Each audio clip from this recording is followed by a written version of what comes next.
बिस्मिल्लाहिर्रहमानिर्रहीम। अस्सलाम वालेकुम नाज़रीन, आप देख रहे हैं प्रोग्राम सिटी 10। मैं हूं आपकी मेज़बान अन्ना यूसुफ। इस उम्मीद के साथ कि अल्लाह ताला सबके लिए आसानियां पैदा करे, हम प्रोग्राम का आगाज़ करेंगे खबरों से और 11 बजे इंशाल्लाह हमारे मेहमान भी हमें ज्वाइन करेंगे। आपकी बर्थडे वाला सेगमेंट भी शामिल करेंगे। येलो, ब्लू और पर्पल रंग बिरंगी ट्रेन्स आपको नजर आएंगी। अभी इस पे काम हो रहा है जी। अभी फिलहाल ऑरेंज ट्रेन पर इक्तफा करें और ये सुनते आ रहे हैं, हम सुनते रहें, बट फिजिबिलिटी इसकी मंजूर हो गई है। अब देखना यह है कि इस पर काम कब से होगा, इसकी डिटेल्स क्या हैं। ये रंग बिरंगी ट्रेन्स के बारे में थोड़ा सा चलते हैं। आमिर भाई मुस्कुरा रहे हैं। अस्सलाम वालेकुम आमिर भाई और हसन अली हमारे साथ हैं। ठीक ठाक है आप? अल्लाह करम। तो ये रंग बिरंगी ट्रेनों की क्या? अच्छा, मुझे नहीं, मुझे तो ये है कि मैरून कलर की क्यों नहीं चलाई। चलो वाह वाह, मतलब कल अच्छी लग रही थी मैरून कलर में सीएम। वो कर ही रही थी, आपको बात रंगों पे कर ही रही थी। तो कल उन्होंने जो मैरून कलर का सूट पहना था, रंग वो भी अच्छा है, रंग अच्छा है। मैं हमेशा कहता हूँ, उन्होंने एनवायरनमेंट पे काम किया तो उन्होंने कहा जी मुख्तलिफ कलर्स की आप बैजेस बना दें या ग्रुप बना दें। तो ये कलर्स के मामले में तो बड़ा अच्छा है। हाँ, ये बात ठीक है कि ये ब्लू और येलो ये हमेशा से रहा है, मौजू रहा है हुकूमतों का कि इसकी फिजिबिलिटी बन रही है। इसकी जब से शहबाज शरीफ साहब ने ऑरेंज लाइन ट्रेन चलाई है उसके बाद से तकरीबन पूरे पाकिस्तान की नज़रें हैं। और पाकिस्तान वो मुल्क है जहाँ पर किसी ज़माने में बहुत सारे शहरों में ट्राम का सिस्टम भी चलता था।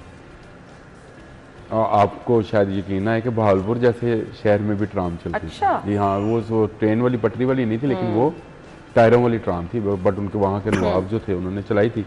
इसी तरह कराची में तो पटरी वाली ट्राम चलती थी, जिस तरह से जिसकी बहाली के लिए उन्होंने कोशिश भी की है। इधर भी सीएम साहब ने बड़ा अच्छा, ये बड़ा अच्छा है कि आप ये जो ब्लू लेन है ये आपने वाघा से शुरू करनी है और उसको आपने वो चूंग तक लेके जाना है। ब्लू लेन ने वो नहर के साथ साथ ऊपर वो चलेगी, कुछ इस तरह का प्लान था इनका। फिर इसके बाद एक ग्रीन लेन थी और एक येलो लेन थी। ग्रीन लेन का मुझे पता है कि वो एयरपोर्ट से चलनी थी और एयरपोर्ट से कैंट और कैंट से फिर वो बाकी के बुलेवार्ड और बाकी एरियाज को। अब ये येलो का इस खबर के अंदर कोई जिक्र नहीं है कि ये येलो कलर वाली जो है ये कहाँ से कहाँ तक चलेगी। फिजिबिलिटी की उन्होंने कह दिया है कि बना दें और मंजूरी दे दी है। तो मेरा ख्याल है जितनी आप पब्लिक ट्रांसपोर्ट आम करेंगे, इस पूरी खबर के साथ सुबह हसन अली मेरे साथ बहुत सारी चीज़ें डिस्कस कर रहे थे इस खबर के हवाले से। जो सबसे मुझे बेहतरीन काम लगा वो आपके चिंगची रक्षास को रेगुलेट करना, जो सबसे जरूरी। इनको रजिस्टर किया जा रहा है। इनको रजिस्टर तो ये निगरान दौर में शुरू हो गया था, काम हो गया था। जैसे ही वो गए तो ये काम खत्म हो गया और उसके बाद ट्रैफिक पुलिस ने भी उस पर पुलिस की शान में कोई गुस्ताखी तो हो तो अली साहिब साहब माफ कर। लेकिन आमिर भाई इसमें एक चीज, मैं अली साहिब साहब से माफी तो पहले मांग लूं, मैंने अंदर होना साथ बैठना होता है ना। हाँ जरूरी है। हाँ, जरूरी है। हसन अली, अच्छा इसमें ना देखें, ठीक है ये रेगुलेट करने जा रहे हैं। ये कल काबीना का इजलास जो है वो सीएम साहिबा की ज़ेर सदारत हुआ था, उसमें फैसले हुए हैं। तो लेकिन सबसे मेन चीज़ ये है कि एनवायरनमेंट कंट्रोल के लिए तो हमने तो यही कहा था ना कि आहिस्ता आहिस्ता इसको इन चिंगची रिक्शास को, इन मोटरसाइकिल रिक्शों को ख़त्म करें, जो ख़ास तौर पे जो माहौलियाती आलूदगी पैदा करते हैं। उस पर आमिर भाई अभी तक कोई काम नहीं हुआ, जो सबसे अहम चीज़ है। अब आगे देखें, आगे फिर स्मोक आ जाएगी, फिर हम इसी को रोएंगे कि जी ये है ये है ये है। तो उस पर इकदाम तो अब शुरू हो जाना चाहिए था इन चीज़ों पे, लेकिन वो नहीं है। इसमें बिल्कुल ठीक है आपकी बात कि इकदाम शुरू क्या होना चाहिए था कि आपको एक डेडलाइन दे देनी चाहिए 2030 तक। आप फिजिबिलिटी तो हम पहले भी सुनते आ रहे हैं। आप चिंची बनाने पर पाबंदी लगाएं। जो मौजूदा चल रहे हैं इनको कहें कि जी लाहौर में ये इतने अरसे तक चल सकते हैं, मुल्तान में इतना, भावलपुर में इतना, डीजी खान में इतना, और जो बन रहे हैं उनको तो पहले बंद कर दें। यही तो मैं कह रहा हूँ। सबसे मेन चीज़ तो ये है कि ये जो लोकल कारखाने हैं ये बनाने वाले, यही मैं बाइक्स के मुतालिक भी कहता हूँ, आप इनको अब इलेक्ट्रिक बाइक्स पे ले जाएं। 60 की स्पीड की मेरे बार बार लिखने पे, बोलने पे, वीलॉग करने पे शायद वो मरियम औरंगजेब साहबा को ख्याल आया तो उन्होंने एक दिन कबीना के इजलास में बैठ के ये बात की कि मोटरसाइकिल की स्पीड हम 60 पे लॉक करने लगे हैं। तो ये बड़ी अच्छी बात है। शहर में जो पब्लिक ट्रांसपोर्ट है, शहर में चलने वाली जो कमर्शियल गाड़ियाँ हैं, देखें जो कराची में इस वक्त हाल है, बिल्कुल ऐसे ही। आप कराची में पिछले 6 माह में आप 20 लोग जो हैं इन ट्रकों और डंपर्स और वाटर बाउजर्स इनके नीचे आ चुके हैं। ये लाहौर में भी है। आपके जितने मस्दे हैं, देखिए शहर में सामान की तरसील छोटी गाड़ियों पे होती है, हमने पूरी दुनिया में देखा और है। आमिर भाई एक और चीज थी, ट्रेलर ट्रालर कंटेनर ये नहीं रात आते को एंटर होते हैं शहर में, नहीं होने ही लेकिन चाहिए। अब जो है इनके अब वेयर दिन में भी बाहर जो है वो शुरू हो इनके गए। वेयर हाउसेस बाहर होने चाहिए और कंट्रोल्ड स्पीड गाड़ियां जो हैं वो शहर के अंदर आनी चाहिए, जो कि छोटे केबल्स वाली गाड़ियां बहुत होती हैं, बहुत ज्यादा ये वो नहीं हो देखिए मुश्किल है। सोच होने से को हो सकता है लेकिन ये हम होगा ना नहीं। ना बचपन में ना एक फिल्म लगा करती थी, उसका नाम था स्टार ट्रेक, और उसमें कैप्टन था और हम बड़े हैरान होते थे देखते हुए कि दरवाज़ा खुद ब खुद खुल जाता है, वो कोई बात है दरवाज़ा खुल जाता है, तो हम कहते थे यार क्या टेक्नोलॉजी है। साढ़े घर कुंडियां वाले दरवाजे से लकड़ी के पुराने लगे हुए हिंदू दौर के। अच्छा वो हम देख के बड़ा हैरान होते थे, हमारे देखते ही देखते अब मैं जब ऑफिस में दाखिल हो रहा हूँ तो क्या होता है, वही दरवाजा ऑटोमेटिक है ना। किसी ये एयर वो स्पेसशिप का नहीं है, और स्पेस टेक्नोलॉजी में लोग कहाँ से कहाँ चले जाए। वो स्टार ट्रेक तो बेचारी एक स्टूडियो में बनी हुई फिल्म थी, उसका तो है दोबारा भी बन गई, अगर बच्चे देखना चाहे ज़रूर देखें। सोच से आपका मुस्तकबिल बनता है, और आप ये ना कहें कि ये हमें मुमकिन है। मैं कहता हूँ हर चीज़ मुमकिन है, बहुत सारी चीज़ों को बेहतर किया जा सकता है और बहुत सारी चीज़ों को डिज़ाइन किया जा सकता है। पर्पल डिजाइन भी किया था, ओ सॉरी मरून डिजाइन। मरून अच्छा डिजाइन। आमिर भाई सोच ये क्या ये जो ट्रेन्स हैं ये इलेक्ट्रिक होंगी? जी बिल्कुल इलेक्ट्रिक होंगी, जैसे और ऑरेंज लाइन अच्छी ट्रेन बात है। तो ये है, अच्छी बात तो ये है कि अगर ये इसका बिल्कुल इलेक्ट्रिक ग्रिड जो है उसको सोलर पे ले सोलर जाए पे मुंतकिल सोलर कर पे और तो वहां बहुत से बेहतर हो बिजली दें इसको, फायदा तभी। ना कि आप नेशनल ग्रिड से बिजली लेकर। अच्छा एक और चीज मैं आप लोगों से जरूर इस चीज में मुझे नहीं समझ आ रही, 15 लाख मजदूरों के लिए पाकिस्तान का सबसे बड़ा राशन कार्ड मुतारिफ, इन 15 लाख मजदूरों को कोई बेहतर रोजगार या फिर इनको ये कह देती कि मजदूर की जो डेजिग्नेटेड तनख्वाह है उसमें इजाफा किया जाएगा। हसन ये नहीं होना चाहिए था, होना तो राशन पे क्यों रखा जा रहा है? असूली तौर पे तो यही होना चाहिए था। देखिए राशन मतलब कार्ड आपने उनको ऐसे करके सिर्फ देना ही है, देना ही है। उनके लिए कोई बेहतर मौका पैदा। अब जैसे पहले भी हमने एक दो दफ़ा डिस्कस किया है कि बेनज़ीर इनकम सपोर्ट प्रोग्राम जो है ठीक है वो बहुत सारे ख़ानदानों को मुस्तफ़ीद ज़रूर कर रहा है, लेकिन बजाय इसके कि वो पैसा जो उनको दिया जाता है उनके लिए कोई रोज़गार का बंदोबस्त किया जाए ताकि वो अपना मुस्तकबिल जो है वो सिक्योर कर सके और अपना रोज़गार कमा मजदूर की सके। तनख्वाह कितनी है? देखें जो कागजों में है वो 36,000 रुपये, 37,000 37,000। अच्छा जो हसन अली बात कर रहे हैं वो बिल्कुल डिफरेंट बात कर रहे हैं। बेनज़ीर इनकम सपोर्ट प्रोग्राम और ये मजदूर राशन कार्ड दोनों ही बड़ी अच्छी स्कीम है। पहली बात तो ये इसको जरा समझ लें। आमिर भाई स्कीमें ठीक अच्छा, बस समझ राशन लें। भी देंगे, पैसे भी मैं देंगे? सुन ले नहीं, राशन कार्ड इसका अच्छा, नाम तो फिर रखा है तब होगा ना? उन्होंने, राशन कार्ड इन्होंने तब रखा है। और ये किसी मजदूर को मजदूरी करने से रोकने का काम नहीं है, ये किसी बेरोजगार को नहीं मिलेगा। ये बात जहन में रखें। जो बेनज़ीर इनकम सपोर्ट प्रोग्राम है आमिर भाई जितने जो घपले फैमिली को मिलता बेनज़ीर है इनकम ताकि वो सपोर्ट खुद प्रोग्राम में होते हैं, को इसी तरह इसमें भी अच्छा होंगे। मुझे घपलों का नहीं पता, लेकिन मुझे बहुत सही सारे कह रहे हैं ऐसे आप। लोगों का पता है। मेरे घर में जो काम करने वाली आती है वो लेती है। मेरा ड्राइवर था, नाम नहीं मैं लूँगा, अब नहीं है, मतलब जिंदा है मेरे पास में, वो लेता था और हर माह वो जाके 12,000 रुपये लेके आता था। अब आप मेरे सामने दो मिसालें हैं जो मैं जानता हूँ जिनको, और मेरी मिसेज मुझे बता रही थी कि उनकी यूनिवर्सिटी में एक बहुत निचले दर्जे का बंदा है वो भी लेके आता है। अब आप कहें उसमें घपले होते हैं, तो घपले तो मेरी जान, आप कह रहे हैं राशन देना घपले चाहिए। कहाँ नहीं होते। मैं बहुत अच्छी चीज़ है। मैं कहता हूँ कि ये मजदूर से मजदूरी वापस नहीं लेनी, यानी उनके लिए आप कह रहे हैं आमिर भाई, रोजगार लेकिन पैदा। एक चीज़ आप ये वो मजदूर हैं जिनके मालकान उनको 36-37,000 रुपया पर मंथ, वो जो भाई बता रहे थे 37,000 रुपया नहीं दे रहे। अगर उनको ये 10, अच्छा किसी को चीज मिल रही हो ना, कभी ना कहें कि इसमें हम नहीं, इसका आमिर इख्तिलाफ भाई, ये कर रहे, नहीं है, बिल्कुल खिलाफ इख्तिलाफ नहीं है। मैं तो ये करे। चाहता हूं। खिलाफ शेयर बात साहब नहीं ये है। भी जरूर इंश्योर Thank you करें very कि much. उनकी तनख्वाह वापस मिल आपका रही है। शुक्रिया, आपका भी आमिर भाई शुक्रिया, आपने कोई और बात आपने मानी। जिस तरह से सीएम को कुटा है, इस तरह से हमारे वो कक्के जहने जो बहने थी ना वो अंदरून शहर में, ओके तेरे बस सीएम के नाम पर आके ना इन्होंने कह देना, बस कोई ना कोई बात पकड़ लेनी है। नहीं, खुद आप तेरे खिलाफ बात ही भी नहीं सुन साथ सकते। लेकर आ गए हैं। पिछली बनी नहीं, मैरून ट्रेन की आपने फरमाइश कर दी है, बस सीएम का नाम आना चाहिए। बस आमिर भाई के चेहरा खिल आई जाता है। विश कि ये फरियाद आपकी हम अपने शो के थ्रू तो पहुंचाते ही रहते हैं, पहुंच जाए किसी दिन,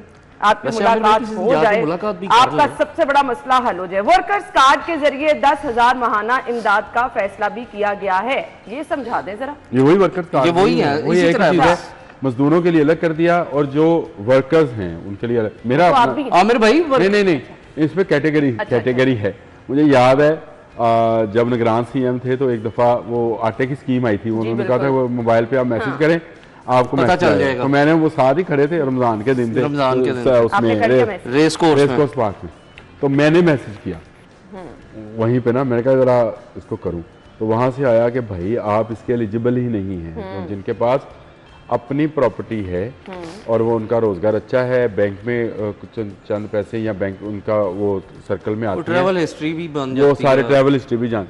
तो मेरा ख्याल है कि ये लोगों को, वर्कर्स को, और ख़ासकर जो प्राइवेट वर्कर्स हैं उनकी तो महाना सालाना तनख्वाह उस तरह से 10% 15% बढ़ती भी नहीं है जिस तरह से सरकारी मुलाजमीन की बढ़ जाती है। तो मेरा ख्याल अच्छा है, क्यों हसन? नहीं सनी वो जी बहुत ठीक अच्छी है, चीज है। अच्छी इसके चीज़ है। साथ साथ सीएम साहिबा ने जो अस्पतालों में अद्वियात, फर्नीचर, तिबी आलात खरीदारी के लिए फंड्स फराहम करने के अहकाम जारी किए ये हैं। सबसे अच्छी चीज बहुत अच्छी चीज है और अशद दिन की जरूरत है। और रिक्वेस्ट सीएम साहिबा से भी होगी कि जैसे उन्होंने माजी में विजिट किए हैं, वो प्लान थे या सरप्राइज थे वही बेहतर जानती है। सरप्राइज विजिट जरूर करे इन अहकाम के बाद, अस्पतालों के हालात उन्हें बेहतर तरीके से पता चल जाएंगे। ब्रेक लेते हैं जी, ब्रेक के बाद वापस आएंगे। स्टे विद अस।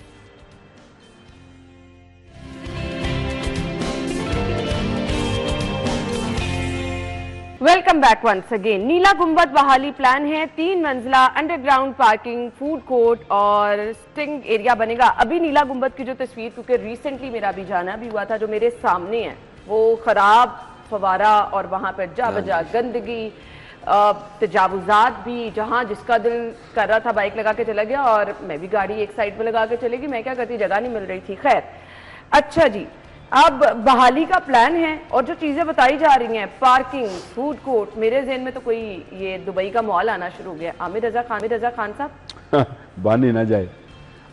ये तो आपने शायद वो एक कुछ जगह बन रही थी ये जोहर टाउन में, वो जो अभी तक नहीं बन सकी, नहीं अरीना, हाँ वॉक एंड शॉप अरीना, वो बन गया।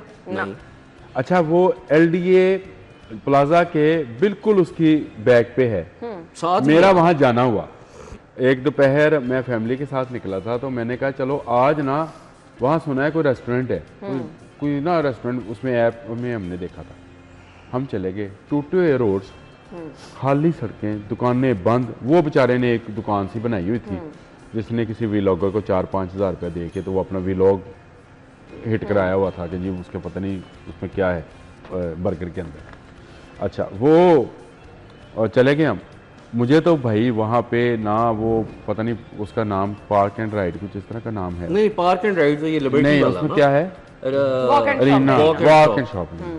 और वहाँ पर आप ना, वहाँ पर आप ना वॉक कर सकते हैं ना शॉप कर सकते हैं। अच्छा, ये आवाज है नीला गुंबद के ऊपर। ये जो ख्वाब दिखाया जा रहा है, ये मुझे समझ में नहीं आया कि ये क्या ख्वाब है। हाँ, वहाँ पे पार्किंग का मसला दरीना है, बहुत दरीना है। मैं गवर्नमेंट कॉलेज हर जगह पे है। 100 दुकानें खाली करा रही हैं। दुकानें तो गवर्नमेंट की है ना, वो तो खाली करा लेंगे, वो तो गवर्नमेंट की दुकानें, वो किसी मालिक नहीं है। वहाँ लोग बैठे, आमिर भाई मुझे एक बात बताएं, नजायज बैठे आमिर भाई नहीं तो आज क्यों ख्याल आ गया? नहीं, नजायज बैठे हैं। आज क्यों ख्याल आ गया? गवर्नमेंट मरीज क्यों नहीं देर बाद क्यों आया? गवर्नमेंट ही नहीं तो जब शहबाज शरीफ की हुकूमत थी तब क्या था? मुझे आप शहबाज शरीफ से तब नून लीग की नहीं थी? मैं ना शहबाज शरीफ का स्पोक्समैन ना करें ना आमिर भाई, मरियम का हूँ, ना करें, मुझे लोगों के बताएं। रोजगार तो ना आमिर खत्म भाई, करें। इस टाइम लोगों को अपनी रोजी रोटी ना करें खिलाने ऐसी पड़े हैं। बातें। अच्छा, ये मुझे बताएं, मैंने पहले भी एक आप बात आराम से मैं आपसे पहले बात कही देखें, थी। आप जाके देखें, भाई मैं ये बात लोग पहले जो है भी वो कही बैठे थी, हुए आप भी हैं। कह रहा हूँ, जो हेरोइन फरोश है उसके भी रोजगार उसी पर नहीं, वो जो चीज गलत है वो गलत है। भाई नहीं, इतने अच्छा, ये कब्जा गलत नहीं है। नहीं, इतने तो आज सालों क्यों से ख्याल आ गया? कब्जा भाई, गलत, हम बचपन और से गवर्नमेंट देखते आप आ आई रहे है हैं। यार, आप बात पहले गलत भी करते हैं। सीएम पहले भी यहाँ थे। गाना नहीं सुने, शहबाज सब शरीफ दी साहब माँ थे। आ गई है। शहबाज शरीफ साहब सीएम थे, तब क्या था? तब क्यों नहीं ये याद आया? यार शहबाज शरीफ से पूछो, ये मरीम से थोड़ी पूछने वाली बात है। वही बात है, किसकी यार हुकूमत थी? कायदे आज़म ने क्यों नहीं किया, इलामा आमिर इकबाल भाई ने क्यों नहीं हुकूमत किया, किसकी थी? नून लीग की थी अयूब ना? खान ने क्यों नहीं किया, ज़ियाउल हक ने ना क्यों करा नहीं रहे, किया, ना नवाज नहीं शरीफ ने सही किया। है। सीएम के जब नवाज शरीफ की हुकूमत आई नहीं, आप थी, क्या सीएम के स्पोक्सपर्सन जब नवाज शरीफ की हुकूमत आई थी, मरियम से क्यों पूछो? जब आप हमें नवाज बता रहे शरीफ हैं की कि हमने हुकूमत आई सीएम से थी, क्या जब पूछना है, क्या नवाज नहीं शरीफ की पूछना। हुकूमत आई थी, तब भी ये निशान लगे थे, तो तब क्यों भी नहीं किया? तजावुजात के खिलाफ इसी तरह ऑपरेशन हुआ था।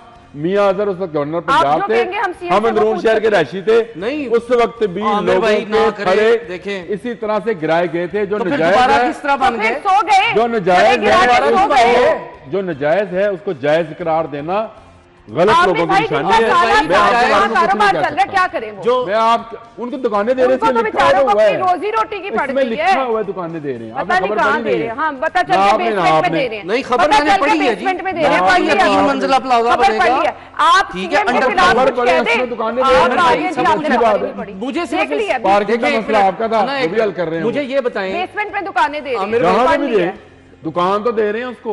बस आपका मसला क्या है? आपका मसला है आमिर यार भाई, कमाल हो गई। आपका मेरा मसला मसला है ये बता सीएम। दें। कल मैंने सवाल मेरा परसों मसला किया, है आपने कहा ये तजावुज़ात। सीएम से बनता है। मेरा मसला है तजावुज़ात। आप यहाँ पे खत्म होनी चाहिए, मेहरबानी ठीक है। करें, ना बने। पूछे यार, आप रिपोर्टर बने, spokesperson आप ना रहती बने। हैं सब्जाजार में, आपके घर के बिल्कुल बाहर अगर एक गैस स्टेशन बन जाएगा ना, और आपकी जमगाह में बनेगा, आपके मियाँ उसको अदालत में खींच लाएंगे। ये मेरी जगह है, कमर्शियल एरिया सारा, ये मेरी जगह है। आमिर क्या भाई, कहेंगे? रेजिडेंशियल तो नहीं है। आप सरकार की जगह को सरकार की जगह नहीं समझते हैं। 1 साल इंतजार करके नहीं आप जाएंगे, सरकार की अगले यहाँ पे दिन हम ही बता चले बच्चों को जाएंगे। जोड़ा वो होगा, कर देगा कब्जा। मार्केट ना करें आमिर भाई। आप सरकार की जगह को सरकार की सर जगह नहीं जी, तो समझते। 1 साल इंतजार नहीं करेंगे, उनका कारोबार वहाँ चलने नहीं देंगे। 1 साल बाद जाके नहीं, यहाँ साल से वो लोग बैठे साल हैं। साल को छोड़े ना भाई, वो तो अब गवर्नमेंट अब आई है। नूली की अब गवर्नमेंट अब आई है। दुकानदारों साल हो गया। मैं तो आपसे कहा नुआज, एक एक साल साल हो गया तो शुरू कर दिया ना उन्होंने। 1 साल में कोई पहले दिन आके तो शुरू नहीं करना था, तो भाई- प्लान करना था, प्लान किया आमिर लाहौर को भाई, बहाल करने का, ना लाहौर की किया रोड खुला आमिर भाई, ये लाहौर का हसन है। एक मिनट, ओ मान भाई ये लिया। लाहौर का ही नहीं है आमिर रहने भाई, वाला। आपने यकीन एवं कर मारी लिया। जिंदा। अच्छा, पार्किंग भी बन ये अब जाएगी, भी लाहौर से बाहर ही रहता फूड है। कोर्ट भी बन मैं कैसे जाएगा, बाहर रहता स्टिंग हूँ? एरिया भी बन जाए। आप तो घूम के भी आ गए, ये मुझे लगता है जिस- वहाँ आमिर से। भाई को सैर कर रहे वो हैं। है। जिस सोसाइटी में रहता है उसका मालिक आमिर भाग भाई, गया हुआ है, आप सैर और कर इसलिए रहे हैं? बात करेगा लाहौर की। नहीं, आप सैर कर रहे हैं, आप नीला गुंबद की सैर कर रहे कर रहे हैं, हैं, फूड कोर्ट में रास्ता खाना वाला एंजॉय हूँ। कर रहे हैं। देखिए मैं वही मेरी एक रहता बात हूँ। सुने, आप तो बजाय मुझे इसके ख्वाबों एक में बात है, ये वहां पे फूड जो कोर्ट भी फवारा enjoy कर रहे है, हैं। मुझे एक बात बताएं, बजाय इसके कि उसकी हालत को बेहतर किया जाता, उसी मार्केट को बेहतर वो कर जगह देते। कहाँ से लेनी थी? तो उसकी जगह पार्किंग किस कहाँ चीज बननी की? थी? इनका तो मसला पार्किंग, ये आमिर है। भाई, पार्किंग की पार्किंग जगह कहाँ और नहीं बननी मिल थी सकती यार? आपको। कमाल होगी ਤੁਹਾਡੇ वाली। चले बनाए अब पार्किंग आपको बनाए ये भी ना। नहीं पता चलता कि पार्किंग भाई उन्होंने बनाए, कहा कि असल हालत में बहाल इनको करें। दुकानें भी मिलेंगी, ये मस्जिद की जगह पे कब्जा है। तो कब्जे आज को क्यों आप ख्याल क्यों आया justify आमिर कर रहे भाई? हो? अच्छा, आज ख्याल, कभी ना कभी किसी चीज का ख्याल आता आता है। है, लेकिन ये फिर वही बात। अगर अच्छा, मेरे एक मिनट, मुझे एक बात का मोहल्ले जवाब में, दें। अगर मेरे आप मोहल्ले में कल कोई को फिर ये बदतमीज दोबारा से आदमी नहीं होगा। मौजूद है, कभी तो गैरत जागेगी ना। अच्छा, मेरी ये बात तो नहीं हो सुनिए, सकता आमिर भाई, कभी ना ये कभी।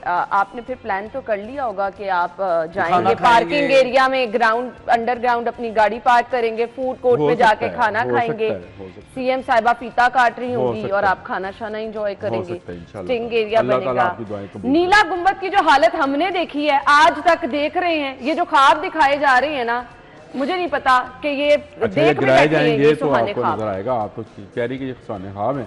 मैं कहता हूँ अच्छा, चले आमिर भाई, मुझे एक और ऑपरेशन आमिर यार, भाई, ट्राम मैं तो आपसे- चली नहीं। अगर तजावुज़ात मैंने के दिन खिलाफ- से सीएम साहिबा की प्रायोरिटी थी, उन्होंने बुला के सरार अच्छा सईद हुआ साहब वो को नहीं चली, कहा। मैंने उसकी मुखालफत की थी। हाँ, तो उनको कहाँ चली? मैंने उसकी मुखालफत की थी कहाँ कि ना चली? चलाएं, तो मैंने नहीं चलाई ना उसने। नहीं, सीएम की तो प्रायोरिटी थी ना, किधर गई? और नहीं प्रायोरिटी उसने तो फिजिबिलिटी मांगी थी, और फिजिबिलिटी में वो टायरों वाली लेके आए थे एलडीए वाले और सिंगापुर से, कि टायरों वाली ट्राम चला, मजाक था वो। मैंने कहा था ना चलाएं, ये करोड़ों रुपए जाया जाएगा, इससे बेहतर और में तजावुज़ात का खात्मा करें। आज इचरा बाजार चले जाएं, तजावुज़ात का खात्मा हो गया। अच्छा, नारकली आमिर चले भाई, जाएं, एक मिनट। तजावुज़ात का खात्मा हो गया। हो गया, ठीक है। जहां जहां तजावुज़ात का खात्मा हुआ है, वहां कारोबार मजीद बढ़ेंगे, लोगों का रुझान बढ़ेगा। चलिए, आप हम ब्रेक के बाद आपको ज्वाइन करेंगे।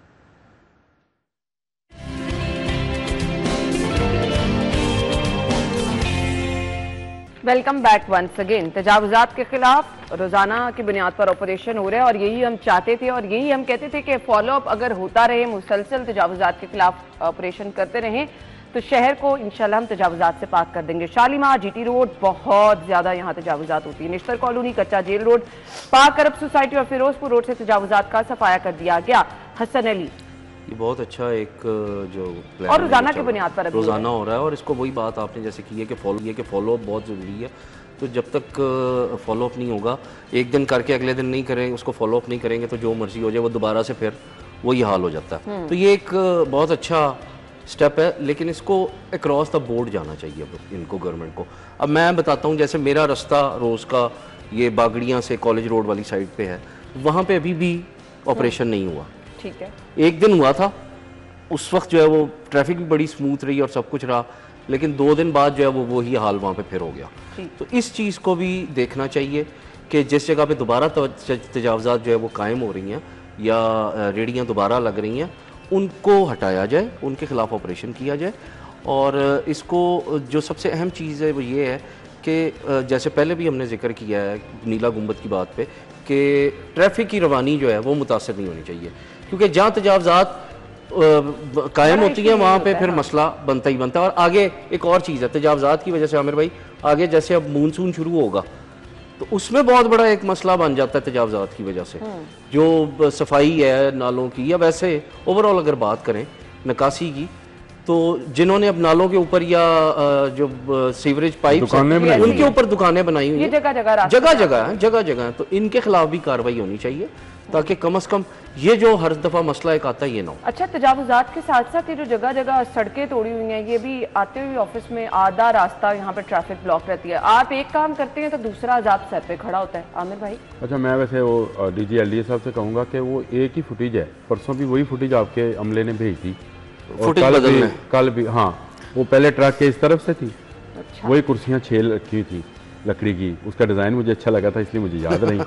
परसों आई थी वो फुटेज, कल उसको ट्रक के दूसरी तरफ से उन्होंने बनाई, वही खड़े हैं ट्रक, वो शायद वो कहीं ऐसी जगह है जहाँ ऑरेंज ट्रेन की वो पटरी गुजरती है। पहले उन्होंने इस तरफ से फुटेज बनाकर आपको भेज दी, फिर उन्होंने इस तरफ से बनाकर भेज दी। ये मैं वो लफ्ज़ नहीं बोलना चाहता, लेकिन वो क्या करें, कुत्ती चोरा ना रली हुई है, ये पंजाबी दी है भाई। आपके शहर में सिर्फ अगर आप क्रीम ब्लॉक वाला वो जो गोल चक्कर जिस पर वो झंडियां लगी हुई जी, उसके इर्द गिर्द देखें तो एक ब्यूटी पार्लर वाले ने दोबारा वॉल चेकिंग कर दी है, जो कि खत्म कर दी गई थी। नाले के साथ साथ फिर उसने वॉल चेकिंग, आमिर भाई ये पीको रोड पे हुई, फिर आपके सारे पोस्टर्स लग गए। और आपका अमला आपको पता क्या बताता है? आपका अमला बता, ये आपके अमले की वजह से तो नहीं मक्खी आ गई, अच्छा, वो बताता आपको ये है कि हमने 55,000 बैनर उतार ले। वाह वाह, क्या तजावज़ात के खिलाफ ऑपरेशन है जिसमें सिर्फ बैनर उतारे जा रहे हैं। स्टीमर, मैं आपको बताता हूँ भैया, मेरे साथ आए, यही क्रीम ब्लॉक के साथ जो ठेले और रेहड़ियाँ लगी हैं फलों की, अब तो कम हो गई, उन्होंने एक पॉलिटिकल पार्टी की होर्डिंग लगाए हुए। मेरी मिसेज ने मुझसे पूछा, ये क्या ये सारे उस पार्टी के वर्कर है?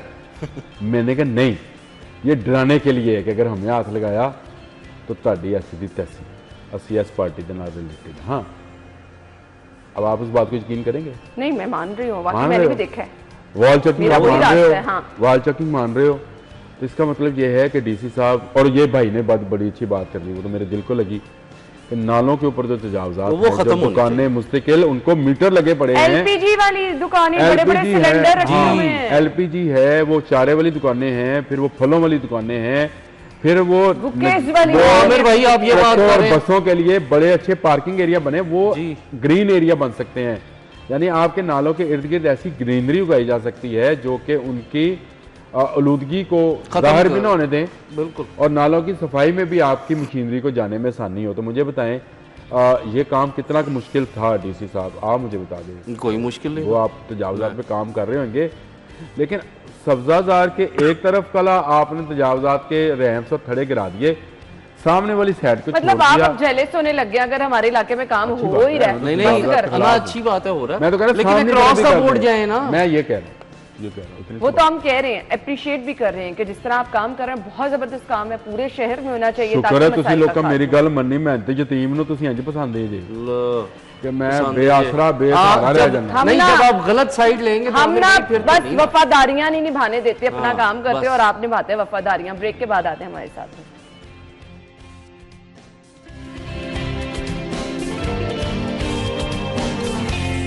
खुशामदीद। अच्छा जी, हुकूमत पंजाब की जानिब से बड़ा इकदाम ये उठाया गया है कि फ्लोर मिल्स 25% गंदम स्टॉक रखने की पाबंद हैं। हसन, देखिए ये एक अच्छी चीज़ इस तरह से मैं कहूँगा कि अगर हुकूमत नहीं कर रही, ख़ुद उसने कोई काश्तकारों से गंदम लेने की हामी नहीं भरी और कोई प्लान नहीं बनाया, तो कम से कम चलें ये है कि फ्लोर मिल्स को पाबंद करके काश्तकार को कुछ तो फ़ायदा हो जाएगा, किसान को कुछ तो फ़ायदा होगा। और इसके साथ साथ एक और चीज़ है जो हर दफ़ा एक चीज़ होती है ना कि फ्लोर मिल्स के पास जी कोटा ख़त्म हो गया या स्टॉक ख़त्म हो गया तो आटे की कीमत बढ़ेगी, वो नहीं होगी अब चीज़, वो ब्लैकमेलिंग नहीं हो सकेगी इसमें, क्योंकि स्टॉक जो है वो 25% जिसके पास होगा हर एक को रखना पड़ेगा। ये एक्ट जो है ये लाया जा रहा है, तरमीमी एक्ट, और ये अच्छी चीज़ है। इसमें ये होगा कि कम से कम ब्लैकमेलिंग नहीं होगी। आटे की जो हर कुछ अरसे बाद कीमत अगर बढ़ती थी तो वो चीज़ नहीं होगी। लेकिन इसमें आटे के साथ साथ अब मैं एक चीज़ बताऊं,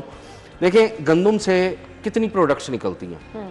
मैदा जो है वो बहुत ज़्यादा खाया जाता है जी, नान की शक्ल में, बेकरी आइटम्स की शक्ल में, तो उसको भी कंट्रोल करें आटे के साथ साथ, बिल्कुल। और उसके लिए भी कोई इकदाम करें। लेकिन ये हुकूमत का एक अच्छा स्टेप है, इससे कम से कम जो ब्लैकमेलिंग है वो खत्म इंश्योर होगी। भी तो करना है ना इसको आमिर भाई। इंश्योर अच्छी बात है। मेरा ख्याल है कि 25 से 50 करना चाहिए था कोटा, जरूरी है। जिस लिहाज से ये गंदम है, क्योंकि गवर्नमेंट तो इसको नहीं ले प्योर रही, नहीं कर रही, नहीं कर रही। खरीद नहीं रही।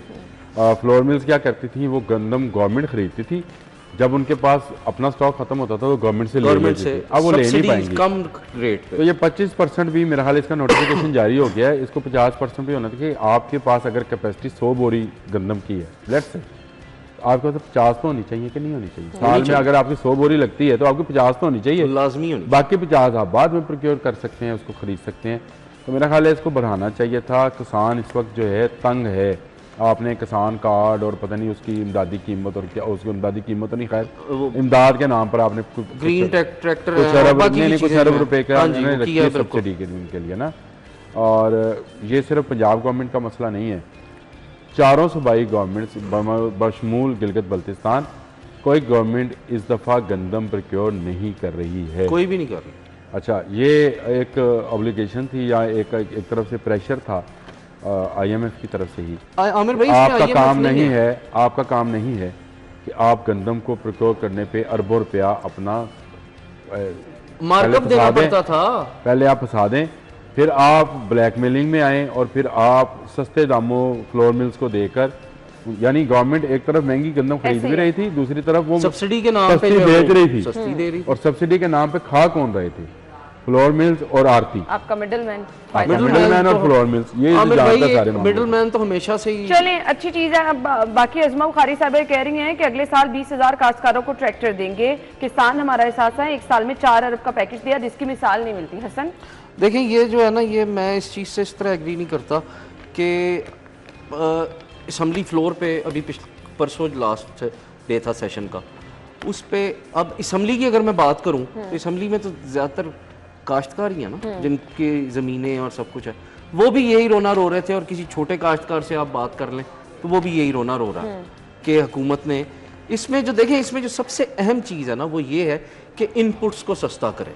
अगर किसान को की हालत को बेहतर करना है, क्योंकि देखिए हम कहने को तो ज़रूरी मुल्क हैं लेकिन वैसे इकदाम नहीं है जो होने चाहिए। तो सबसे पहले जो इनपुट्स हैं उनको सस्ता करने के लिए हुकूमत को इकदाम करने चाहिए। और ख़ास तौर पे जैसे हर मरतबा खाद जो है वो अब शॉर्ट हो गई है तो उसकी कीमत बढ़ जाएगी, इन चीज़ों को कंट्रोल करें, बिल्कुल। फिर जाके ये सारे जो हुकूमती मंसूबे हैं ज़राअत को बेहतर करने के, इनका फ़ायदा होगा। बिल्कुल, वरना सिर्फ ये ऐलानात की हद तक होंगे। आमिर भाई मेरा तो यही ख्याल है। आमिर भाई बिल्कुल सही कहा इसने। जो ज़रूरी अद्वियात हैं, खादें हैं, इनकी कीमत जो है इनको कंट्रोल करना चाहिए। और इसके साथ साथ अगर आप ट्रैक्टर दे भी रहे हैं, डीजल से चलते हैं ट्रैक्टर, थ्रेशर, सारी चीज़ें, हर चीज़, तो डीजल की कीमत को भी आपको कम करना पड़ेगा ताकि किसान को फायदा प्रॉपर हो। रिलीफ मिले। जो आप उनको कैश की सूरत में अरबों रुपए की सब्सिडी दे रहे हैं उसका फ़ायदा नहीं, उसका फ़ायदा नहीं है। और वो कुछ लोग ले लेंगे, वो ये और वो बड़े बड़े लोग ले लेंगे कि उसमें जाली लिस्टें बनेंगी और जाली लिस्टों में वो कुछ लोगों के पास चले नहीं। भी आमिर भाई जाएंगे। ये सारे आपके अरकान असम्बली ले लेंगे। ये जो आम पब्लिक, मैं हमेशा ये कहता होता हूँ कि आपने, मैं जब रमज़ान बाज़ार का मुखालफत करता हूँ, मैं कहता होता हूँ कि रमज़ान बाज़ार की क्या ज़रूरत है? आप लोगों को डोर स्टेप पे आप चीज़ें सस्ती कर दें, रमज़ान बाज़ार की ज़रूरत ही नहीं है अरबों खरबों रुपये लगाने की। यही मैं इस मामले में भी कहूँगा, आप 20,000 ट्रैक्टर तो दे रहे हैं, इस वक्त किसान को तसल्ली दें कि भाई आपकी गंदम फ्लोर मिल्स प्रोक्योर करेगी और वो इसको 25% से 50% पे कोटे को लेके जाएं। ये 20,000 ट्रैक्टर दे देने से या 20,000 उसको देने से शायद किसान का वो मसला हल हो। और छोटे किसान का तो बिल्कुल नहीं होगा। जो 4 एकड़ 5 एकड़ का किसान है ना, असल किसान वो है। वो है बिल्कुल। आप पंजाब में बड़े लैंडलॉर्ड नहीं है, तकसीम दर तकसीम, सेंट्रल पंजाब में तकसीम दर तकसीम से जमीनें सुकड़ कर 5-5, 6-6 एकड़ पे आ गई हैं। वो उनको आप ट्रैक्टर देंगे नहीं, क्यों? आपकी ज़मीन ही कम है, तो किनको देंगे फिर आप ट्रैक्टर? चलें जी, अगली खबर की तरफ आ जाते हैं। असला नुमाइश पर 7 साल कैद, 20 लाख जुर्माना होगा। बिल तैयार कर लिया गया है। गैर ममनू असला रखने पर कम से कम 3 साल, 10 लाख रुपए जुर्माना और गन शूटिंग क्लब को सेल्फ डिफेंस की तरबियत देने की इजाजत दी गई है। अच्छा जी, प्रॉपर तरीक़ेकार है इसका, आपको परमिशन लेनी पड़ती है, असला लाइसेंस लेना पड़ता है, लेकिन हम ये जो सोशल मीडिया पर देख रहे हैं जिसका जहां दिल करता है आप असला ले आते हैं। हसन अली, देखें इसमें ना ये बहुत अच्छा तरमीमी एक्ट है जो ला रहे हैं गवर्नमेंट, क्योंकि ये 1965 का एक्ट था जो चलता आ रहा था, उसको अब ये अमेंड कर रहे हैं, करने जा रहे हैं। और इसमें ये बहुत अच्छी बात है, ये जो असले की नुमाइश है ना, इस पे कम से कम पाबंदी लग जानी चाहिए, क्योंकि जब भी आपने देखा होगा कोई भी वाक़या होता है उसमें असला शामिल होता है। और सबसे बात हो, हम बहुत सारे लोग वैसे ही सोशल मीडिया पर आजकल देख लें सिर्फ अपने आप को फेम हासिल करने के लिए जो है ना वो हवाई फायरिंग शुरू कर देंगे या असले की नुमाइश करेंगे। तो ये एक बहुत अच्छा इकदाम है, और ये डीसी को इख्तियार दिया गया, ये डीसी को इख्तियार दिया। इसमें जो सबसे अहम चीज़ है वो ये है कि लाइसेंस किसी भी वक्त जो है वो मुअत्तल हो सकेगा असले का। इसके साथ साथ जो शूटिंग क्लब्स हैं, यानी जिसके पास लाइसेंस है उसको भी खुलेआम नहीं, खुलेआम तो बनता ही नहीं है ना। ये हमारे यहाँ पे एक ट्रेंड चल चुका है, वो जैसे डाला कल्चर है, इसी तरह से ये भी एक कल्चर बन गया हुआ।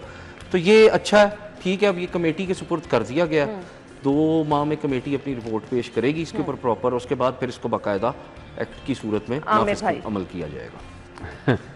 मैं इस सारी खबर बहुत अच्छी, इन्होंने अच्छी बातें करते हैं हसन अली ना, लेकिन इस खबर में सिर्फ एक जुमला जो है मुझे उस पर इतराज़ है, और वो ये है कि पुलिस बगैर वारंट के आपको गिरफ्तार कर सकती है। मेरे अपने घर का मामला था और एक बंदे ने मेरे पे पिस्तौल का पर्चा दर्ज करा दिया, दरख्वास्त दे दी उसने थाने में, थानेदार का फ़ोन आ गया, मैं चला गया, कहता जी इस तरह उसने फेंका, उसको नहीं पता थी मैं कौन, उसने इस तरह करके फेंका, उन्हें क्या दरख्वास्त था, ये तेरे पिस्तौल कितने तेरे को। मैं समझ गया, मैं दरख्वास्त देखी, उसमें था कि इसने मुझ पर 32 बोर का पिस्तौल तान लिया और ये किया और वो किया, धमकी दी जान से मारने की, जो एक रूटीन ही बनी थी। मैं वापस एप्लीकेशन बड़े अदब एहतराम से रखी और मैंने कहा हुजूर एक कम करना, मैंने पिस्तौल फरा के मेरे पे पिस्तौल पाना, वैसे ना ब्रो, सही है, ये हवा में डालोगे तो भाई सब मुश्किल में डालेंगे। उसको इस बात का समझ आई और उसने मुझे कहा, ये सत्तू कतला थाने का वाक़या है, कहता है भाई आप कौन है?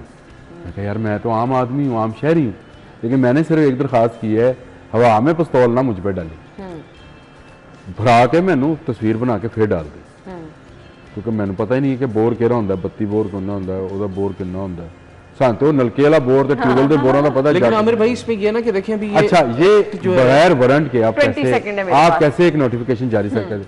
नहीं अभी तो नोटिफिकेशन जारी हुआ ही नहीं है, अभी तो कमेटी मैं यही कहा है कि कैसे जारी कर सकते हैं आप नोटिफिकेशन के बगैर वारंट के? पुलिस तो फिर जिसको मर्जी गिरफ्तार कर ले, तजावीज आएंगी और पिस्तौल डाले, उसमें बंदूक डाले, जेब में पैसे डाले, चर्च डाले, जो तो बगैर वारंट के नहीं। बहुत बहुत शुक्रिया आप लोग के वक्त के लिए। ब्रेक और हेडलाइंस के बाद हम आपको ज्वाइन करेंगे, आप हमारे साथ रहिएगा।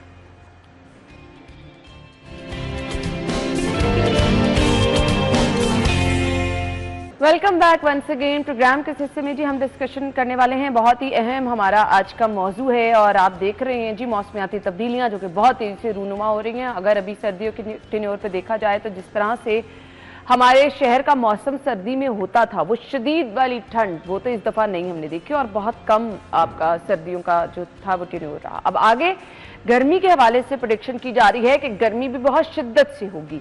हीट वेव कब होगा, कितना दौरानिया होगा, मॉनसून, प्री मॉनसून, इसका स्पेल कितना होगा, और जो मौसमियाती तब्दीलियां आ रही हैं इसकी वजूहात क्या हैं। इसके साथ साथ ये जो हम देख रहे हैं कि आलूदगी बढ़ती चली जा रही है, धुआं छोड़ती गाड़ियां एक बहुत बड़ी रीज़न है, ये हमारी फिजा को किस तरह से आलूदा कर रही हैं, ये सब चीज़ें हम डिस्कस करेंगे। हमारे साथ माहिर माहौलियात हैं मेहर अब्दुल हक साहब, उन्हें अपने प्रोग्राम में वेलकम करेंगे। अस्सलाम वालेकुम जी। वालेकुम सलाम जी। बहुत बहुत शुक्रिया।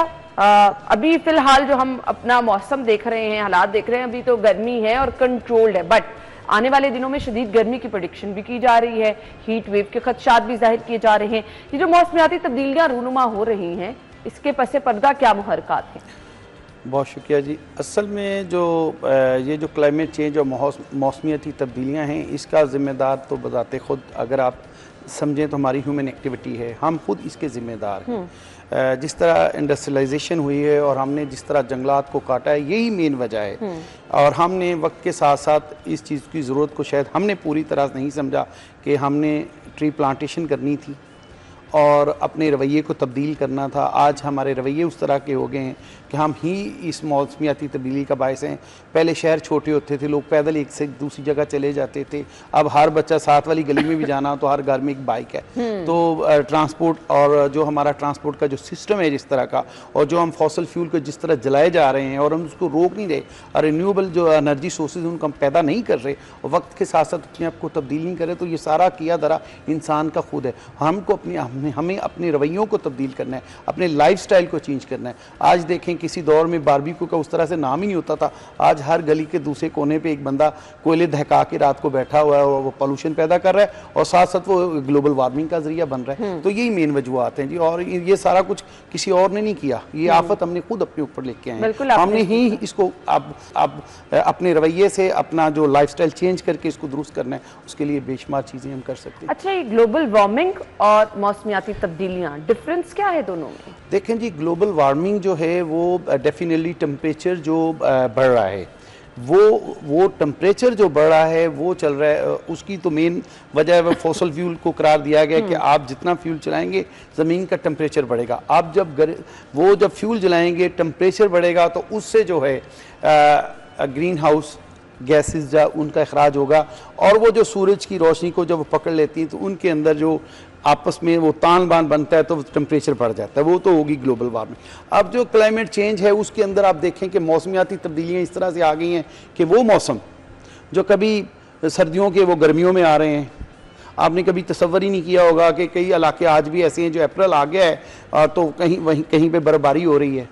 अब ऐसा भी आपने देखा होगा कि फरवरी था और बड़ी लोगों को शदीद गर्मी का सामना करना पड़ता, और कुछ मौसम ऐसे थे कि जब हम बारिशों का इंतजार कर रहे थे बारिशें बिल्कुल नहीं आ रही थी, और बारिशें तब आई जब हमें उनकी ज़रूरत नहीं थी। तो ये मौसमियाती तब्दीलियाँ और इनकी तमाम की वजह जो है वो यही है कि हमने ग्लोबल वार्मिंग को पैदा किया है और अपनी इन्वायरमेंट को गंदा किया है। इसकी वजह से ये माहौलियाती जो है ना तब्दीलियाँ हमारे सामने। अगर हम स्पेसिफिकली शहर लाहौर की बात करें तो अभी भी हम सुबह के टाइम बता रहे होते हैं एयर क्वालिटी इंडेक्स ये है, शहर आलूदा तरीन शहरों की फहरिस्त में है।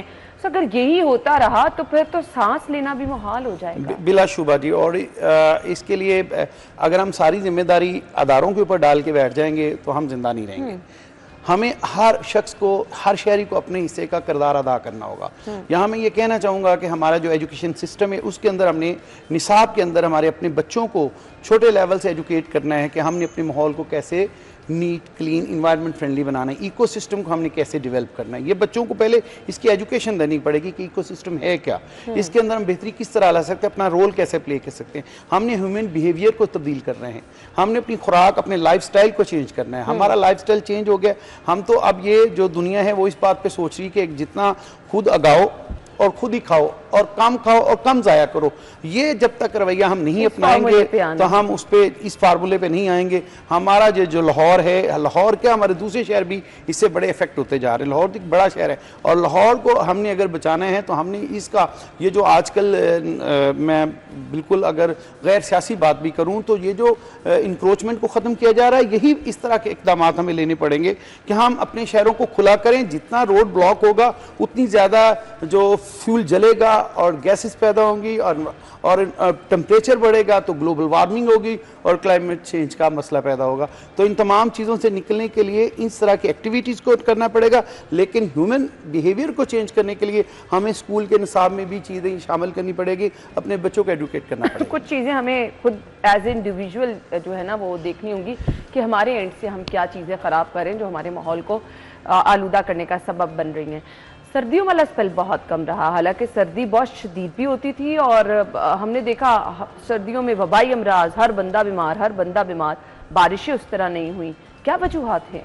उसकी वजूहत सीधी सी हैं। आप मुझे बता दें कि पाकिस्तान में अगर हम देखें तो हमने कितने नए जंगल लगाए हैं। जो जंगल आपने लगाए थे वो भी आपने काट दिए।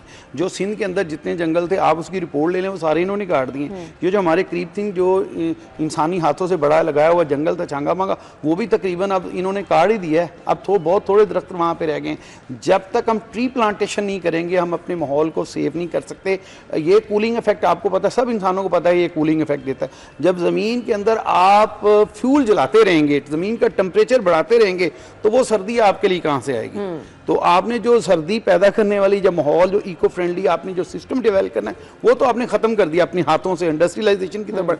आज आप एक रोड पे चले जाएं, तो आप एक रोड पे चले जाएं, अपनी गाड़ी में बैठे, आपके आगे जो ट्रक जा रहा है उसके पीछे उसका जो सिलेंसर है वो इतनी बड़ा धुआं दे रहा है कि वो सिर्फ एक गाड़ी इतना ज़्यादा माहौल गर्म कर रही है, तो लाखों गाड़ियां रोड पे हैं। तो जब तक हम अपनी इलेक्ट्रिक व्हीकल पॉलिसी फौरी तौर पे राइज नहीं करते, या जैसे हमने कहा जी 230 तक तो हम तो 60% कर लेंगे और 250 तक हम 100% न्यूट्रलाइज हो जाएंगे कि हम क्लाइमेट चेंज के हवाले से, लेकिन इनको बहुत जल्दी करना चाहिए। और ख़ास तौर पे मैं गवर्नमेंट को आपके लिए ये कहना चाहता हूँ, अगर हमने अपने माहौल को और क्लाइमेट चेंज के असरात से निकलना है तो हमें फौरी तौर पे इलेक्ट्रिक व्हीकल पॉलिसी फौरी तौर पे तेज़ करने की ज़रूरत है। और ख़ास तौर पे हमें डिस्करेज करना चाहिए ये जो गाड़ियाँ पाकिस्तान में दिन ब दिन बाहर से डीजल पेट्रोल गाड़ियाँ आ रही हैं, हमें इंपोर्ट को अपनी इलेक्ट्रिक व्हीकल को लाना चाहिए, ताकि हमारा एक तो पैसा बचे जो डॉलरों की शक्ल में बाहर जा रहा है, और दूसरा हम सोलराइजेशन को जिस तरह हम तेज़ करें इसको मज़ीद तेज़ करने की ज़रूरत है। क्योंकि जब आपने अपने बिजली के कारखाने भी कोयले पे जलाने हैं, फर्नेस ऑयल पे जलाने हैं, तो आप अपने टेम्परेचर को ज़मीन पे कैसे कम कर सकते हैं? आप तो खुद अपनी ज़मीन गर्म कर रहे हैं। बिल्कुल, आपने ठीक कहा। अच्छा जी, अब कुछ आने वाली गर्मी के हवाले से प्रेडिक्शन क्या करेंगे? आपके मौसम जो आने वाला है वो कितना शिद्दत का हो सकता है? हीट वेव के कितने चांसेस हैं? पिछले सालों का भी रिकॉर्ड आप देख लें, और अब अभी अप्रैल है और अभी जिस तरह की गर्मी पड़नी शुरू हो गई है, और बाहर और सिंध में तो अभी 43-45 की जो है और हीट वेव वहाँ पे चल रही है। और आप तसव्वुर करें कि ये हमारा मई और जून और जुलाई कैसा होगा, तो हम ये देख रहे हैं कि नियर अबाउट हम 50+ टेम्परेचर को देख रहे हैं, और ये बहुत ख़तरनाक है। और उसकी मेन वजह आपको मैं ये फिर बता दूं कि ये जो हमारे शहर हैं, हर घर के अंदर मिसाल के तौर पे एसी लगा हुआ है, और साथ साथ लगा हुआ है, तो वो जितनी भी गर्म गैसेज होंगी तो वो क्या करेंगी, वो अंदर का शायद थोड़ा सा टेम्परेचर, लेकिन बाहर निकलना तो मुहाल कर देगी। तो इसलिए हमें मैं इसका एक ही हल हम समझते हैं कि हमें ट्री प्लांटेशन के लिए हम अपने हिस्से का, अगर यही बात को हम निसाब में भी बच्चों को दे दें, तमाम इदारों को, हर इंसान अपने हिस्से का कम से कम एक दरख्त लगाए और उसको पाले। तो आप अपनी आबादी देख लें कि अगर आज आपकी आबादी 25 करोड़ है और हर इंसान घर का एक पर अपने हिस्से का एक दरख्त आज से लगा के उसको पाले, तो समझ ले कि उसने अपने लिए तो एक कंडीशन लगा ली है। इस तरह हम जो है इन चीज़ों का मुकाबला माहौल साफ करने का हल एक ही है। ये जो तब्दीलियां मौसमियाती आ रही हैं, इसका हल ये आपने ग्रीनरी को जितना फरोग दे सकते देनी है, हर इस पे गवर्नमेंट को भी काम करना है, इंडिविजुअल को भी करना है, मिलजुल कर करना है। अगर आप अपना माहौल बचाना चाहते हैं, अपनी आने वाली नस्लों के लिए इसको साफ सुथरा रखना चाहते हैं। प्री मानसून का आगाज कब से हो रहा है? देखें जी, प्री मानसून का तो मैं जो देख रहा हूँ, हो सकता है कि ये नेक्स्ट जो जिस तरह का मौसम डेवलप हो रहा है तो ये मई के अंदर ही आ जाएगा, ठीक है ना।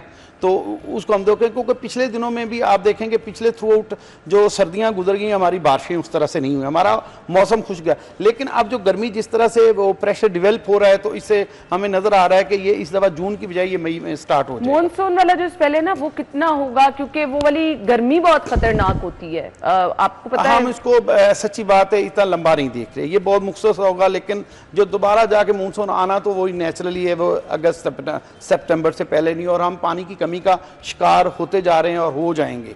तो इसके लिए भी मैं तो गवर्नमेंट से और अदारों से ये कहूँगा कि जो आप अपने पानी को प्रिजर्व करने के लिए कोशिश कर रहे हैं उसको तेज़ करने की ज़रूरत है, वरना हम कैद साली का शिकार हो जाएंगे और ये बहुत ख़तरनाक सिचुएशन होगी, बहुत ख़तरनाक है। सही। चैलेंजेस क्या हैं आने वाले वक्त में? पाकिस्तान को क्या खतरात लाहक है अगर हम हमारे खित्ते में जो तब्दीलियां हो रही हैं इन्हीं के साथ चलते रहे, पानी की कमी के हवाले से कोई इकदाम ना किए गए, पोल्यूशन को ख़त्म करने के, तो क्या क्या खतरात लाहक हो सकते हैं? सारी दुनिया ने जब से इंसानियत बनी है पानी के ऊपर ही और नेचुरल सोर्स पे जंगें की हैं। आज भी आपके सर के ऊपर जो जंग मुसल्लत होने जा रही है, जो हालात डेवलप हो रहे हैं खित्ते के अंदर, वो भी पानी का इशू है। तो हमें इस बात पे होश के नाखिल लेने की ज़रूरत है। हमने अपने पानी को सेव करने के लिए पॉलिसी बनानी है और अपने जो इलाकाई और फरूई और सूबाई मामलात को नज़रअंदाज करते हुए इस मुल्क के लिए सोचना है और अपने जो रिजर्व्स हैं उनको बेहतर करना है पानी के हवाले से।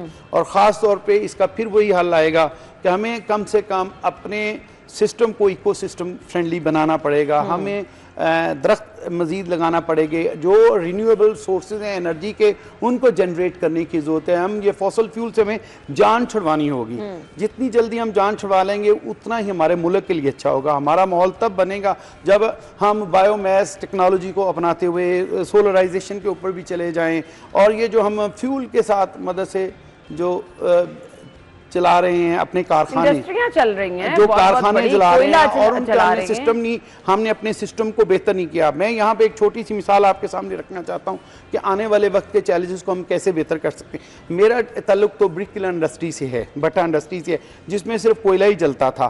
हमने इस चीज़ को बहुत पहले रियलाइज़ कर लिया कि ये जो है हमारा ये अमल है, हमारी इंडस्ट्री का कोयले जलाने का अमल है, ये ग्लोबल वार्मिंग का और इन्वायरमेंट को बड़ी वजह करने का, ये कार्बन फिजा में फेंकते। तो हमने टेक्नोलॉजी पे आ गए। खुद इटसेल्फ एसोसिएशन ने 2017 में, मैं अप्रैल ही का महीना था, हमने अप्रैल में नेपाल लेके गए थे अपनी टीम को, हमने वो उसको लेके आए। लेकिन बड़े अफसोस की बात है कि गवर्नमेंट ने उस तरह से हमारी इंडस्ट्री का साथ नहीं दिया, हमें कोई सब्सिडाइज नहीं किया, हमारा हाथ नहीं पकड़ा। लेकिन हमने खुद पूरे पंजाब में इस चीज़ को आगे प्रमोट करने के लिए अपनी जान लगा दी है और इंशाल्लाह हम करेंगे। लेकिन यही हम ये दूसरी इंडस्ट्रियों से चाहते हैं कि वो जो हमारा प्राइवेट पब्लिक सेक्टर है वो आगे आए, इंडस्ट्रियलिस्ट लोग आगे आए, अपने हिस्से का खुद काम करें, सारी चीज़ें गवर्नमेंट के ऊपर छोड़ के मत बैठें। हमने अपने इस माहौल को सेव करना है, हम अपने हिस्से का काम खुद करें। हर शहरी को अपने हिस्से का काम खुद करना पड़ेगा, तब ये माहौल, ये सब की जंग है, ये एक जंग की तरह हमने इसको लेना है। बिल्कुल आपने ठीक कहा। और अगर आज इस चीज़ को आपने ना संभाला तो आने वाला वक्त जो है वो हमारे लिए बहुत ज़्यादा खतरनाक हो सकता है। हम जगह जगह देख रहे हैं ट्रैफिक बहुत ज़्यादा बढ़ती चली जा रही है और जो अभी आने वाली गर्मी है बाहर निकलना लोगों का मुहाल हो जाता है। आप चाहे गाड़ियों में जितना मर्जी एसी लगा लें, वो हीट जो है वो बहुत खतरनाक हद तक हो जाती है। सो जो कॉज जिनको देखा गया है, बढ़ती हुई गाड़ियाँ, ये तजावुजात, बहुत ज़्यादा, मेरे ख्याल से इनका भी एक बहुत बड़ा रोल है।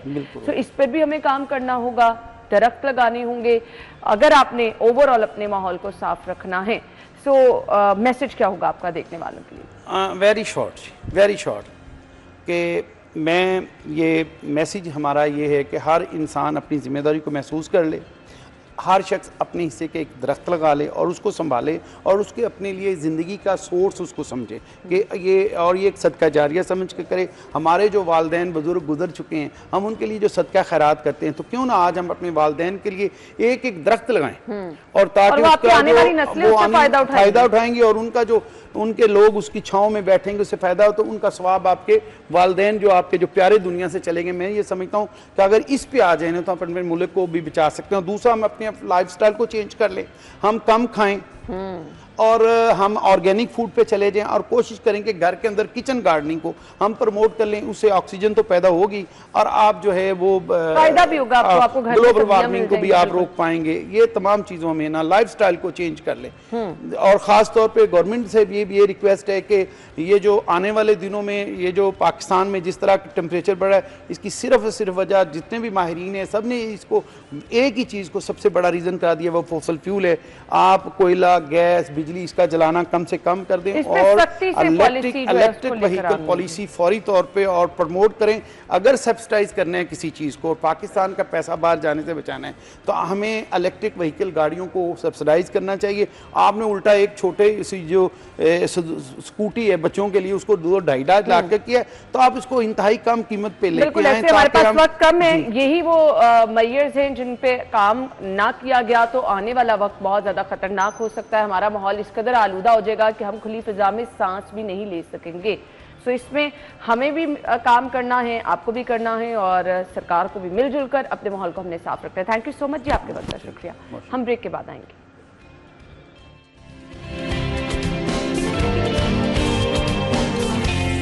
Welcome back. हम प्रोग्राम के हिस्से में जी सेगमेंट अपना शामिल करें जिनकी बर्थडे है उनको विश करना है, लेकिन कल के लिए माजरत क्योंकि कल हमारे पास वक्त की कमी थी, तो आज हम वो नाम भी शामिल कर लेंगे। आज सालगिरह है नौयान हुमायूं की, ज़हरा हुरैन की, साइम यूनस और इसके बाद जी अरसलान आरिफ की सालगिरह है, अब्दुल समद, मोहम्मद जोहान, इसके बाद जी मुजम्मिल अली, शकील खान बलोच, अहमद और उसके बाद जी उस्मान जट, दुआ अजीम और इसके बाद जी साशा आफाक। आप सब लोगों को सालगिरह की मुबारकबाद, happy birthday.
Happy birthday once again. अगर आपकी कल साल की राह है, हमें पिक्चर्स भेजाएं और आप भी प्रोग्राम का हिस्सा बन जाएं। अभी हम शामिल करें हमारा सेगमेंट आज के भाव।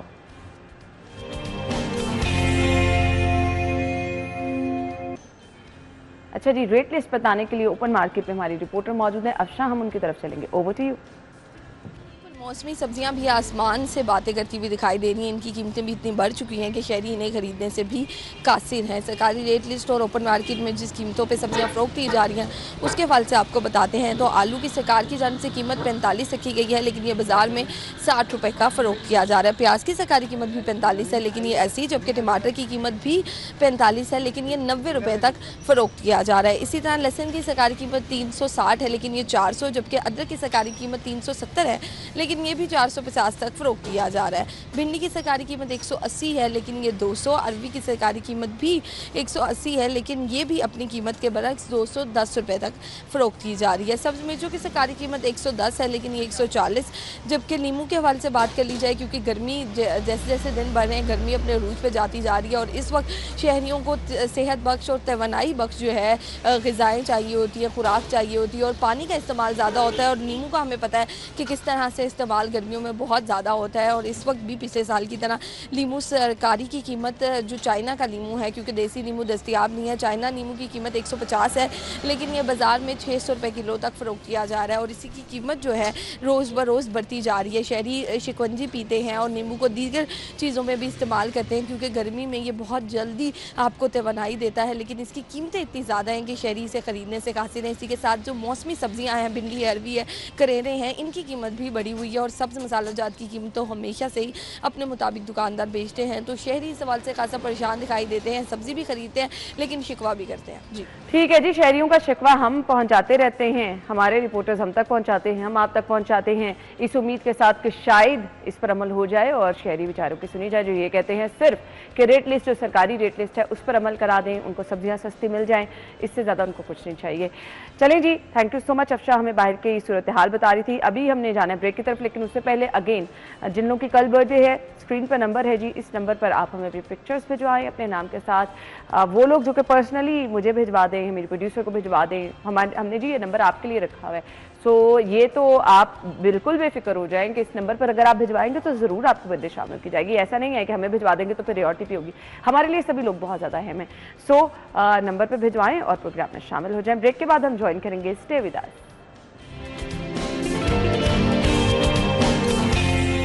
नाज़रीन, ये आपने फुटेज देखी, इसको देख के आप ना सिर्फ हैरान हुए होंगे बल्कि मेरी तरह बहुत ज़्यादा परेशान भी हो गए होंगे। स्पेशल पर्सन हमारे माशरे का बहुत अहम हिस्सा हैं और ये मज़ीद अहम तब हो जाते हैं जब ये अपनी सलाहियतों पर बहुत ज़्यादा यकीन करते हुए वो कर दिखाते हैं जो हाथ पाँव वाले नहीं कर सकते। अल्लाह ताला का लाख लाख शुक्र है, हमें तो इनको देखकर जितना हम अल्लाह ताला का शुक्र अदा करें वो कम है। बट जिस तरह से ये अपनी ज़िंदगी को कारआमद बनाते हैं, जितने बड़े कारनामे ये ज़िंदगी में सर अंजाम दे देते हैं, हम बहुत सारे हाथों वालों को देखते हैं इतना ज़बरदस्त काम नहीं कर सकते जितना हमारे ये आज के मेहमान, जिनको आपने देखा और अभी मैं आपको मिलवाऊंगी भी, करके दिखा रहे हैं। जिम्नास्टिक और उसके बाद साथ उन्होंने अपने शौक को भी साथ रखा और क्या खूबसूरत अंदाज में स्केचिंग भी कर लेते हैं। अपने मेहमान का मैं तारुफ कराना चाहूँगी जी, मोहम्मद अजीम, जो कि एथलीट हैं, जिम्नास्टिक ट्रेनर उनके मौजूद हैं, नज़र मोहम्मद साहब, वेलकम कहेंगे। अस्सलाम वालेकुम। वालेकुम अस्सलाम। बहुत बहुत शुक्रिया मोहम्मद अजीम साहब। सबसे पहले मैं आपसे गुफ्तगू का आगाज़ करूँगी। मैं बहुत हैरान हुई हूँ, परेशान हुई हूँ और अल्लाह ताला की कुदरत देखकर मैं कहती हूँ बेशक ये बहुत बड़ा कारनामा है। आप अपने आप में मतलब किस तरह से ये सब कुछ कर लेते हैं, इतनी माजूरी के बावजूद इतना ज़बरदस्त काम। जी, ये इसमें काफ़ी मुश्किलात आती रही हैं शुरू में। तो अब इसको ज़ाहिर बात है, अगर माजूरी है उसको कमज़ोरी तो नहीं बनाना चाहिए था। तो अल्लाह ताला ने हिम्मत दी और इस चीज़ को मैंने काफ़ी मुश्किल से सीखा भी है, वो करने के बाद आज इस मुकाम पर भी पहुँचा हूँ। अच्छा, थोड़ा सा ब्रीफली मैं आपसे जानना चाहूँगी कि मुझे पता, क्योंकि ये चला कि बाय बर्थ आप माजूर थे, कुछ रीज़न पता चल सके, क्या वजह बनी? जी नहीं, इसका क्या रीज़न होगा, ज़ाहिर बात है अल्लाह की तरफ से ऐसे ही पैदा हुआ हूँ मैं। अच्छा जी, तो जिंदगी आपकी एज क्या है? जी मेरी एज 30 है। 30। ये 30 साल जिंदगी के किस तरह से गुजारे, कितना चैलेंजिंग था? बहुत ज़्यादा चैलेंजेस था। तो अल्हम्दुलिल्लाह अब तो काफ़ी जो पीछे मुश्किलें आई हैं अब आसान भी अल्लाह ताला कर रहा है आहिस्ता आहिस्ता। कहीं किसी लम्हे पे आके ये लगा अपनी हिम्मत छोड़ी कि मैं मुश्किल से गुजारा कर सकता हूँ, कि हमेशा बहादुरी से ही चलते रहे? नहीं, कभी कभी होता है ऐसा, जारी बात है, दुनिया में है तो कभी ऐसा हो जाता है जब कुछ लोग ऐसे आपके साथ अटैच हो जाते हैं, कुछ आपको महसूस करा देते हैं, पर फिर भी अल्हम्दुलिल्लाह करें तो उनको भी मात दे देते हैं। किस तरह जिम्नास्टिक की तरफ आए, किस तरह सोचा कि कुछ करना चाहिए, आइडिया कैसे आया? जी मैं एक स्कूल में पढ़ता था, रेंजर स्कूल था स्पेशल एजुकेशन का। तो वहाँ पे मैंने काफ़ी बच्चों को देखा गेम्स करते हुए, तो फिर मुझे भी इस चीज़ का शौक़ हुआ। तो आहिस्ता आहिस्ता सीखते सीखते काफ़ी चीज़ें सीखी थी। उसके बाद फिर मैंने तकरीबन 10 साल के बाद फिर स्टार्ट किया था, मैंने छोड़ दिया था।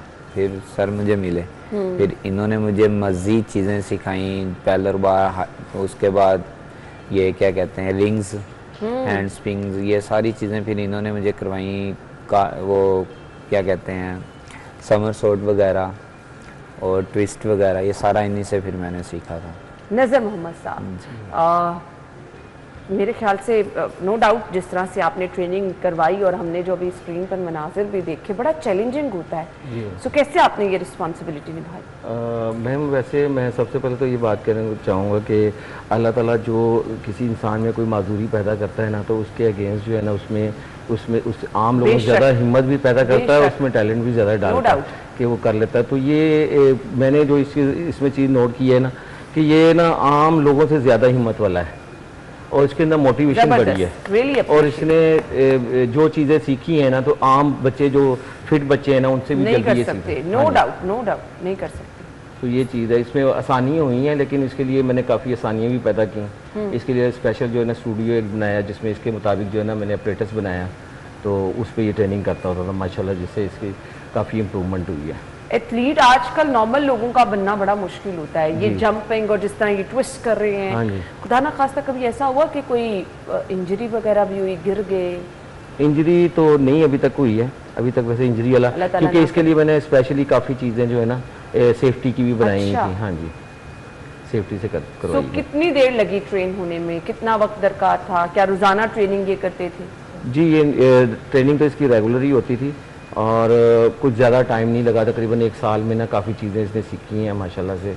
इसमें हिम्मत बहुत ज़्यादा थी कि मैंने कुछ करके दिखाना है, मैंने मोटिवेशन लोगों को दिखानी है कि एक माजूर इंसान जो है ना वो इस तरह कर सकता है, तो लोग जो फिट हैं वो क्यों घर बैठे हुए हैं। कहाँ से आया इतना जज्बा, कैसे? मतलब ऑब्वियसली आप बड़ी हिम्मत का काम है। जी मैम सही है। कोई मोटिवेशन था, किसी को देखा किसी से कहा कि बस अपने तौर पे ही डिसाइड कर लिया कि कुछ करना है?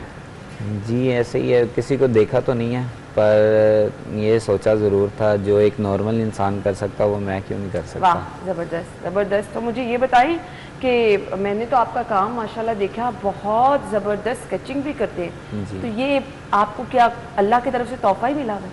यही समझ ले, अल्लाह की तरफ से तोहफा ही है, और कुछ चीज़ें सीखी भी हैं मैंने। मैं जिस स्कूल में पढ़ता रहा हूँ वहीं से मैंने कुछ चीज़ें सीखी, उसके बाद करते करते यानी कि इतना कुछ सीख लिया, अब तस्वीरें वगैरह भी बना लेता हूँ, स्केचिंग कर लेता हूँ और पेंटिंग्स वगैरह भी काफ़ी बनाता हूँ मैं। सब कुछ बना लेते हैं? सब कुछ।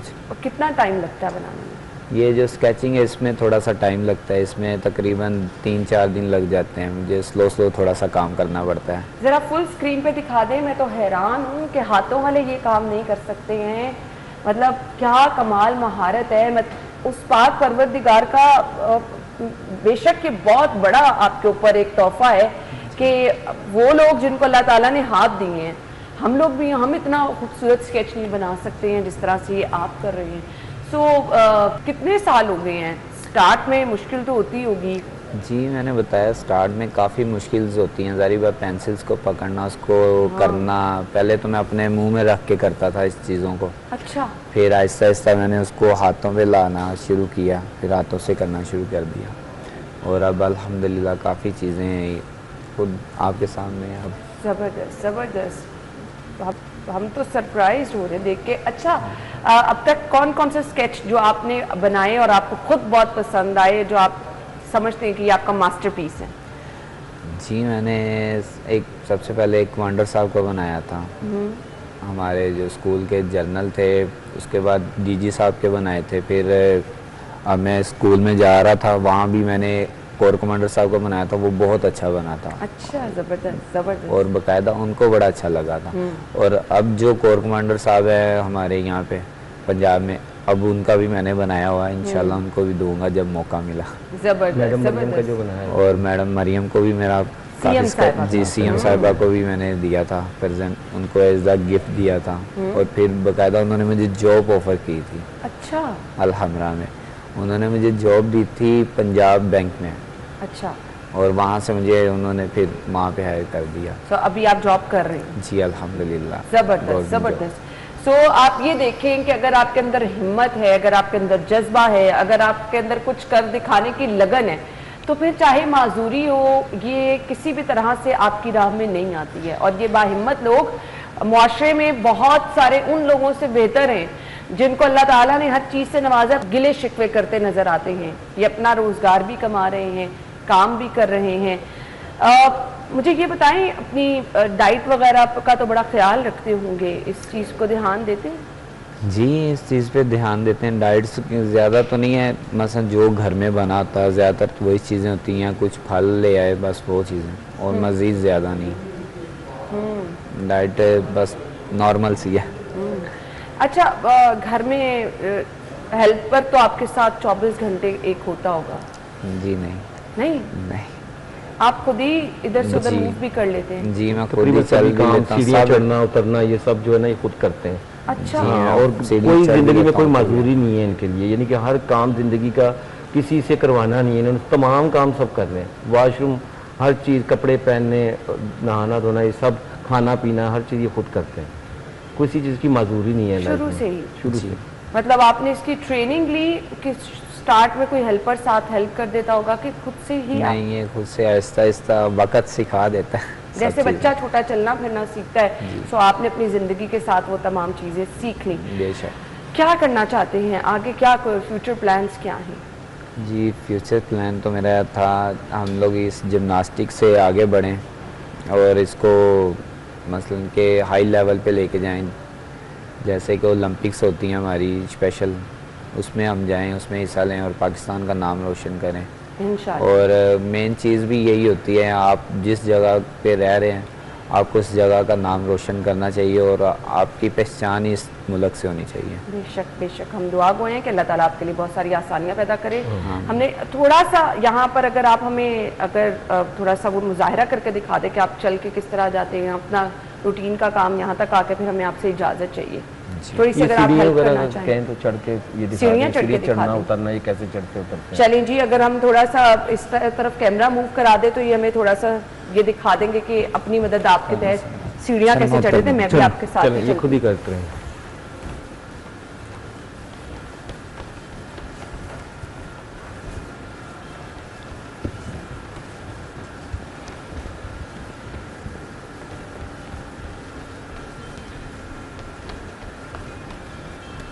तो इनके लिए ये हमेशा से इजी टास्क रहा, रूटीन का जो हिस्सा रह जाती है ये शुरू में पेरेंट्स ने ज़रूर इसको सिखाई होंगी चीज़ें, लेकिन अभी ये जो है ना कोई इसको मजबूरी नहीं है लाइफ में।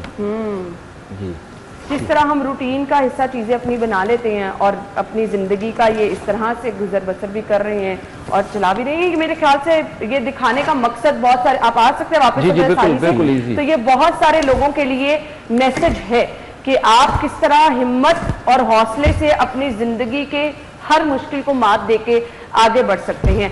आपके वक्त का बहुत बहुत शुक्रिया। जी जिम्नास्टिक करके जी दिखा सकते हैं आप ज़रूर। ज़बरदस्त जी, ज़बरदस्त ज़बरदस्त। ये प्रॉपर इन्होंने ट्रेनिंग हासिल की है और आप देख सकते हैं किस तरह से ये बाहिम्मत नौजवान जो है अपनी तमाम तर हिम्मत का मुजाहरा करते हुए ज़िंदगी के उन तमाम चैलेंजेस से निमट कर अपनी ज़िंदगी गुजार रहा है। जिन चीज़ों को हम बहुत मुश्किल समझते हैं, नामुमकिन समझते हैं, इन्होंने वो कर दिखाया है। ना सिर्फ यहाँ मैं हैरान हुई, स्टूडियो में तमाम लोग हैरान भी हो रहे हैं। आपके सामने ये सीढ़ियाँ चढ़ के गए हैं, सीढ़ियों से वापस आए हैं और सोफे पे दोबारा से।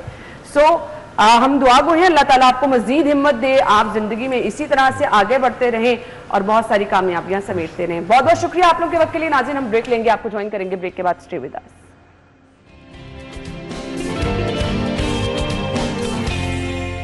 प्रोग्राम में आपको एक बार फिर से खुशामदीद कहेंगे और मेरे ऊपर से वो हैरानी वाला और वो सकते वाला जो है ना, अभी तक वो हट नहीं रहा। मैं बहुत ज़्यादा हैरान हूँ, बट ज़िंदगी है, ज़िंदगी तो इसी तरह से चलती रहेगी। चलिए जी, आगे बढ़ते हैं, सेगमेंट्स का सिलसिला आगे बढ़ाते हैं और सेगमेंट है जी माल का हाल।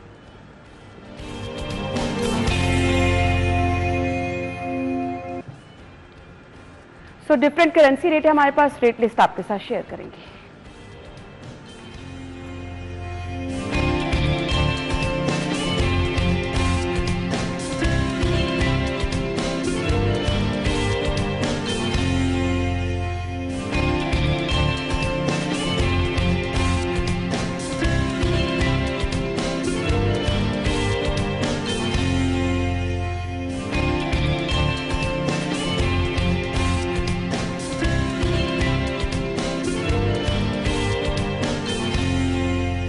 अपना ख्याल रखिएगा, हमें इजाजत दीजिए, अल्लाह हाफिज।